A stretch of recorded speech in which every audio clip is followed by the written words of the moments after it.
આજે તો શનિવારનો દિવસ હતો એટલે છોકરાઓએ ડિમાન્ડ કરી હતી કે અમારે ટિફિનમાં બટેકા પૌવા લઈ જવા છે. તો સવારમાં 5:30 વાગ્યાની ઉઠી હતી ને એ લોકોની ડિમાન્ડ પૂરી કરવા માટે. તો મેં ફટાફટ પૌવા બનાવીને ઠંડા કરવા મૂક્યા અને બીજી બાજુ ચા પણ બનાવી દીધી અને પૌવા ઠંડા થઈ ગયા એટલે ડબ્બામાં ભરી દીધા અને એક બાજુ મેં ગરમ પાણી પણ મૂકી દીધું. અને છોકરાઓને ઉઠાડવાની કોશિશ કરું છું પરંતુ ઉઠતા નથી કારણ કે રાત્રે મોડા સૂઈ જાય છે. અને પછી મેં એ લોકોને ઉઠાડવા ગઈ, ઉઠાડીને પછી નવડાવીને તૈયાર કર્યા તો એ લોકો પાછા સૂઈ ગયા. પછી જવાનો સમય થયો એટલે રાતની બચેલી ભાજી પાઉં હતી તો એ લોકો કે અમારે તો ખાવી છે. તો જો બંને જણ કેવી ખાવા બેસી ગયા છે. મેં ના પાડી કે એટલું સવારમાં વહેલું ના ખવાય. તો કે મમ્મી થોડી ખાઈને જઈએ એમ. પરી તો સવારમાં ભાજી પાઉં ખાવા બેસી ગઈ. એનું જોઈને ક્રિશુ પણ કહેવા માંડ્યો મમ્મી મારે પણ ખાવી છે. મેં કહ્યું થોડી ખાવ ને, એ તો સવારમાં વોમિટ થશે અને સવારનું વાતાવરણ પણ બહુ ઠંડુ હોય છે તો બીમાર પડશો. તો કે સારું કે હું અડધો જ પાઉં ખાઈશ ને ફરી કે લે આ તારો અડધો પાઉં.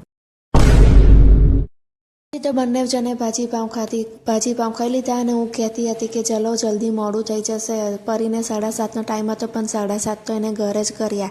અને ક્રિશુને 8 વાગ્યાનો સમય હતો એટલે ચિંતા ન હતી. પછી અમે લોકો નીકળી ગયા સ્કૂલે જવા માટે. ઘરની બહાર નીકળ્યા. ક્રિશુ કે મમ્મી હું લિફ્ટમાં નહીં આવું, મને બીક લાગે છે. તો હું પરી લિફ્ટમાં ઉતર્યા અને ક્રિશુ સીડીથી નીચે ઉતરી ગયો અને અમે લોકો નીકળી ગયા એક્ટિવા લઈને બાળકોને મૂકવા માટે.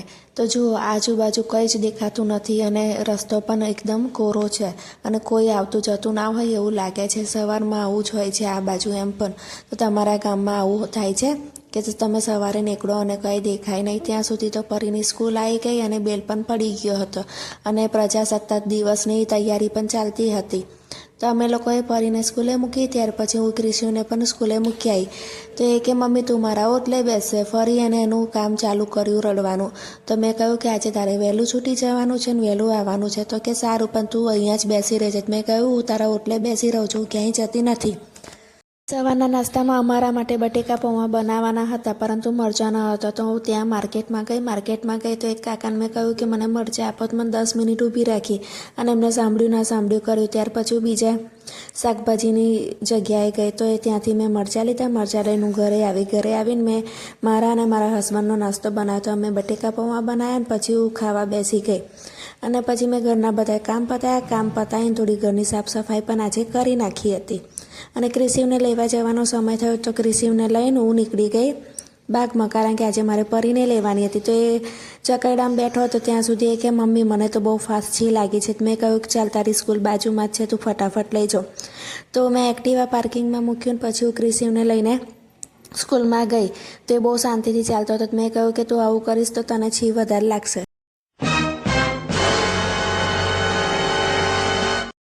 પછી તો એ ફટાફટ ભાગ્યો અને છી કરવા માટે જતો રહ્યો. અને હું ત્યાં ઊભી જોતી હતી. જો ક્રિશિવે ટોપીમાં જે કલર પૂર્યા હતા અને જેના સારા કલર પૂર્યા હોય એના બોર્ડ પર લગાવવામાં આવે છે. ત્યાર પછી અમે લોકો બહાર આવી ગયા અને અમે લોકોએ પરીને મેં મારા મમ્મીના ત્યાં મૂકી દીધી. પછી હું પરીના પપ્પાની દવા લેવા માટે હોસ્પિટલ ચાલી ગઈ.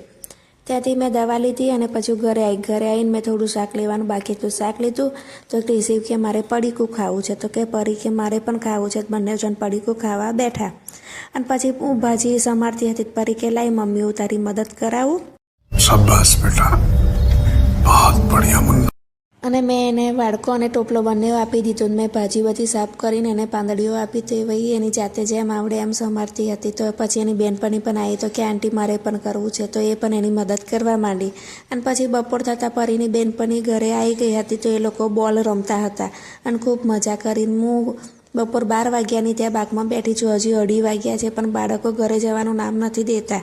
આખરે કંટાળીને મારે બૂમો પાડવી પડે છે કે ચલો હવે ઘરે ચા પીને પછી પાછા નીચે આવજો. તો એ કે સારું કે અમે ચા પીને પાછા નીચે આવીશું. મેં ઘરે આવીને ચા બનાવીને બાળકોને ચા આપી.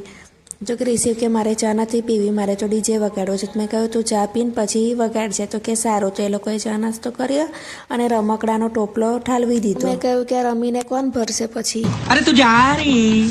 થોડી વાર રમ્યા પછી બંનેને ભૂખ લાગી. તો મેં કહ્યું કે હું તમને આજે સફોલા ઓટ્સ બનાવી આપું છું. તો કે સારું.